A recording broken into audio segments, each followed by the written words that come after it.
আবার একটা খুবই মজাদার রেসিপি নিয়ে এলাম, চিকেন কাচ্চি বিরিয়ানি। খুবই মজার। বিরিয়ানির নাম শুনলে এমনিতেই বাঙালি পাগল, তার উপরে কাচ্চি। যে কোনো কাচ্চি বিরিয়ানি আমরা খেতে খুবই পছন্দ করি। মজার মজার আলু দিয়ে কাচ্চি বিরিয়ানি খুবই মজাদার। হ্যালো এভরিওয়ান, আসসালামু আলাইকুম। Welcome back to রাইনাস yummy food and blog. আজ শেয়ার করব চিকেন কাচ্চি বিরিয়ানি রেসিপি। একদম ঘরোয়াভাবে সহজ পদ্ধতিতে তৈরি করে শেয়ার করব চিকেন কাচ্চি বিরিয়ানি। চিকেন কাচ্চি বিরিয়ানি তৈরি করার জন্য আমি এখানে নিয়েছি চিকেন নিয়েছি 1.5 কেজি। এখানে 1.5 কেজি চিকেন নিয়েছি। দিয়ে দিলাম প্রথমে আমি বিরিয়ানি মশলা, একদম 1 প্যাকেট ভরে। এটা আমি বাজারের মশলা ব্যবহার করছি, প্যাকেট মশলা। দিয়ে দিলাম সবটুকু গরম মশলা, আমি এখানে একদম ঢেলে দিয়ে দিলাম গরম মশলা পাউডার কিছু, 1 টেবিল চামচ ভরে গরম মশলা পাউডার দিয়ে দিয়েছি। এখন দিয়ে দিব হলুদ, মরিচ, ধনিয়ার গুঁড়া। দিয়ে দিলাম লাল মরিচের গুঁড়া। হলুদ, মরিচ, ধনিয়ার গুঁড়া আমি একসাথেই গুঁড়া করা, ওখান থেকে দিয়ে দিয়েছি। দিয়ে দিলাম লাল মরিচের গুঁড়া, একটু ঝালঝাল হওয়ার জন্য দিয়েছি। দিয়ে দিলাম আদা রসুনের পেস্ট। আদা রসুনের পেস্ট ভরে আমি এখানে 3 টেবিল চামচ ব্যবহার করেছি। এখন দিয়ে দিব পরিমাণ মতো লবণ।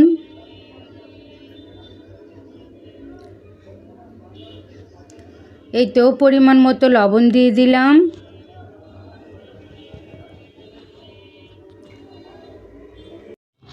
এখন দিয়ে দিচ্ছি টমেটো সস।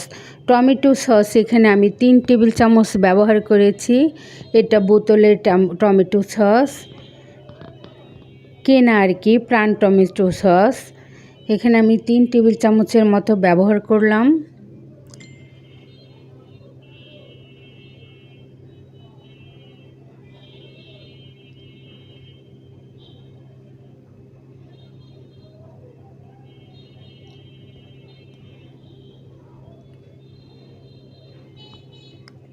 এখানে আমি টক দই ব্যবহার করেছি। এই তো কাপটা ধুয়ে একটু পানি দিয়ে দিলাম। এখন সব কিছু দিয়ে মেখে রেখে দেব 1 ঘন্টার জন্য। এখানে আমি পেঁয়াজ আর বাদাম একসাথে, কাঠবাদাম একসাথে পেস্ট করে নিয়েছি। ওটাও মেখে রেখে দিচ্ছি 1 ঘন্টার জন্য। ওটা একটু পরে ব্লেন্ড করেছি, তাই পরে দিলাম। এই তো নিয়েছি আমি সাধারণ পোলাওর চাল, কালো জিরা পোলাওয়ের চাল। ইচ্ছে করলে বাসমতিও নিতে পারেন আপনারা। আমি এখানে পোলাওর চালগুলো কষলে ধুয়ে পরিষ্কার করে নিয়েছি। বিরিয়ানির রাইসটা আমি রাইস কুকারে রান্না করব। এর জন্য আমি রাইস কুকারে পানি, তেল আর পরিমাণ মতো লবণ দিয়ে বলক তুলে নিচ্ছি। দিয়ে দিলাম গোটা মশলা। এই তো চালটাকে এখন আমি সিদ্ধ করে নেব। এর জন্য আমি ঢেকে দিলাম, বলক তুলে দিয়ে দিলাম। তারপর আমি চাল দিয়ে দিব। বলক তোলার জন্য অপেক্ষা করছি। এই তো 2-3টা তেজপাতা দিয়ে দিয়েছি। এখন আমি চালগুলো এর মধ্যে ঢেলে দিব। এখানে আমি 3 পোয়া চাল নিয়েছি, 800 গ্রাম বলতে পারেন। 800 গ্রাম না, 700 গ্রাম। এই তো চালটা কিন্তু প্রায় সিদ্ধ হয়ে গেছে। এখানে আমি কিন্তু 90%-এর মতো সিদ্ধ করে নিয়েছি চাল। এখন প্যানের মধ্যে আমি পেঁয়াজগুলো ভেজে নিচ্ছি। আমি কিন্তু আগে থেকে বেরেস্তা করিনি, যেহেতু এর জন্য আমি বেশি করে পেঁয়াজ এখানে বেরেস্তা করে নিচ্ছি। আমি মুরগিতেও পেঁয়াজ বাটা দিয়ে দিয়েছি, দেখতে পেয়েছেন। এই তো এখন পেঁয়াজগুলো খুব ভালোভাবে ভেজে নিচ্ছি, একটু বেরেস্তা মতো করে নিব।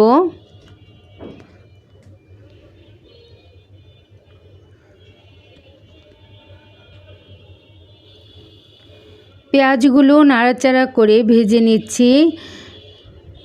প্রায় ভাজা হয়ে গেছে। এই তো এই রকম করে আমি ভেজে নিয়েছি। দিয়ে দিলাম এখানে গোটা মশলা, তেজপাতা, দারুচিনি, এলাচ, এই সব কিছু আমি এখানে দিয়ে দেব। এই তো দেখতে পাচ্ছেন আমি খুব সুন্দর করে পেঁয়াজগুলো বেরেস্তা করে নিয়েছি।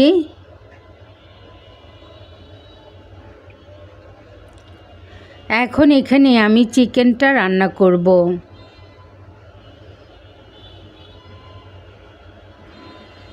এই তো চিকেনগুলো দিয়ে দিচ্ছি।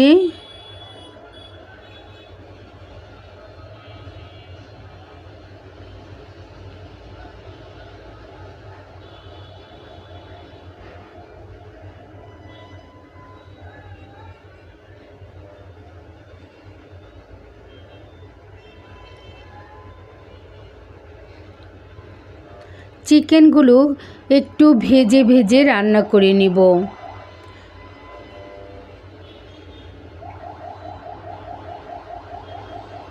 এই মশলার সঙ্গে আমি চিকেনগুলো ভাজতে থাকব।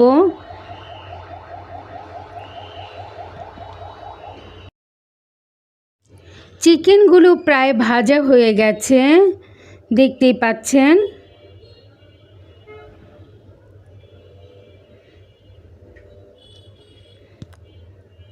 এই তো খুব সুন্দর করে চিকেনটা রান্না হয়ে গেছে।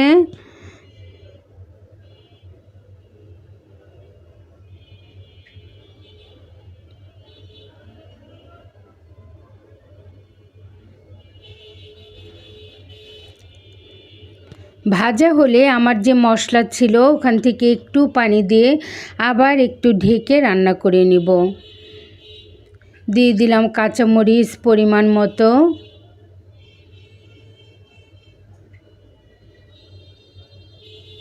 যেহেতু আমার এই পাতিলটা অনেক ছড়ানো, তাই আমি এই পাতিল থেকে আমি অন্য পাতিলে ঢেলে নিব।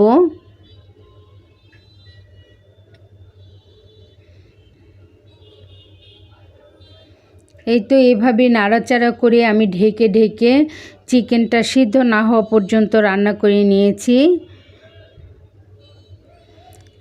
সিদ্ধ হয়ে গেলে এই তো এখন আমি অন্য পাতিলে ঢেলে দিয়েছি। দেখতেই পাচ্ছেন তেল উঠে এসেছে। এখন এখানে আমি চালগুলো দিয়ে দেব। একটু একটু পানি আছে, এরপরেও মাখা মাখা হয়ে এসেছে। যেহেতু আমার চালগুলো 10% ফোটা বাকি আছে, সিদ্ধ হতে বাকি আছে, এর জন্য আমি এর মধ্যে এখন চালগুলো দিয়ে দিব। দিয়ে দিলাম ঘি।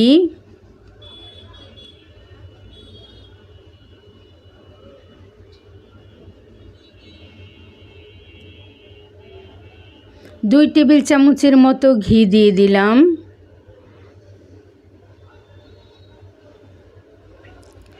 এখন আরেকটু ঢেকে আমি রান্না করে নিচ্ছি।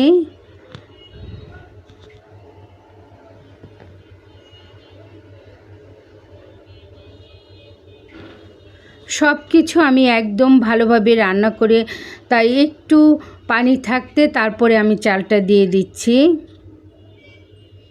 এই তো রান্না প্রায় হয়ে গেছে, দেখতেই পাচ্ছেন। এখন একটা বাটিতে লিকুইড দুধ নিয়ে একটু গুঁড়া দুধ আর একটু চিনি দিয়ে, আধা টেবিল চামচ চিনি দিয়ে মিশিয়ে নিয়েছি। দিয়ে দিলাম জাফরান কালার আর 3 টেবিল চামচ ভরে ঘি দিয়ে দিলাম। দিয়ে এখন এগুলো নাড়াচাড়া করে এক সাইডে রেখে দিচ্ছি, পরে ব্যবহার করব। আর দিয়ে দিয়েছি 1 টেবিল চামচের ভরে কেওড়া জল। এখন এটা আমি এক সাইডে রেখে দিচ্ছি। এদিকে আমার চিকেনটা রান্না হয়ে গেছে। এখন এখানে আমার চাল অ্যাড করার পালা। একটু লবণ কম মনে হয়েছে, অল্প করে লবণ দিয়ে দিলাম। এখন ওইখানে যে আমি সিদ্ধ করে ভাতটা রেখেছি ওটা দিয়ে দিচ্ছি। এটা আমার রাইসটা আমার প্রায় সিদ্ধ করাই একটু বাকি আছে। এখন এই রাইসটা দিয়ে দিলাম। এই গরম গরম রাইসটা কিন্তু আমি দিয়ে দিচ্ছি, একদমই গরম, কিন্তু খুবই ঝরঝরে। এই তো এখানে আমি এখন সবগুলো রাইস দিয়ে দিলাম।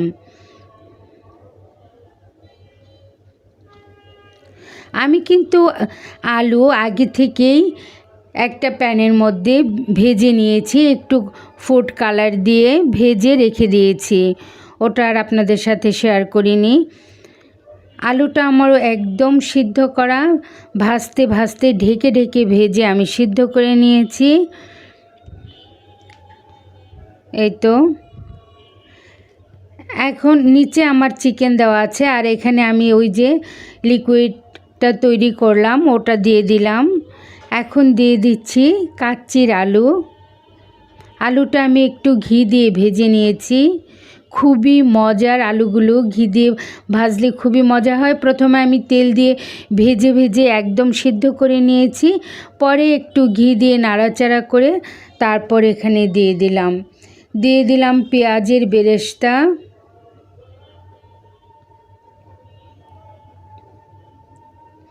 এই তো দেখতে পাচ্ছেন তৈরি হয়ে গেল আমার মজাদার কাচ্চি বিরিয়ানি। খুবই মজার হয়েছিল। আমার এই রেসিপিটি রান্না করলে একদম সহজ, ঘরোয়া সব মশলায় খুবই মজার।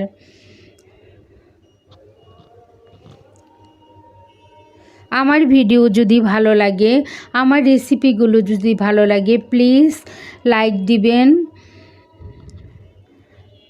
আর ফেসবুক থেকে দেখে থাকলে ফলো দিয়ে দিবেন। আর যদি আপনি ইউটিউব থেকে দেখেন তাহলে প্লিজ সাবস্ক্রাইব করবেন, আমি অবশ্যই ব্যাক করব। এই তো তৈরি হয়ে গেল মজাদার কাচ্চি বিরিয়ানি, লোভনীয় কাচ্চি বিরিয়ানি। আশা রাখি একদম সহজ পদ্ধতিতে বাসায় আমার এই বিরিয়ানিটা অবশ্যই ট্রাই করবেন। আমি কিন্তু 2-1টা আলু বোখারা দিয়েছিলাম অফ ক্যামেরায়, দেখতে পাচ্ছেন। খেতে কিন্তু খুবই মজা হয়েছিল, খুবই সহজ রেসিপি, একদম সহজ, কোনো রকম রিস্ক নাই, ঝামেলা ছাড়া। আমার পাশে থেকে মজাদার এই রেসিপিটা দেখার জন্য সবাইকে অসংখ্য ধন্যবাদ। আসসালামু আলাইকুম।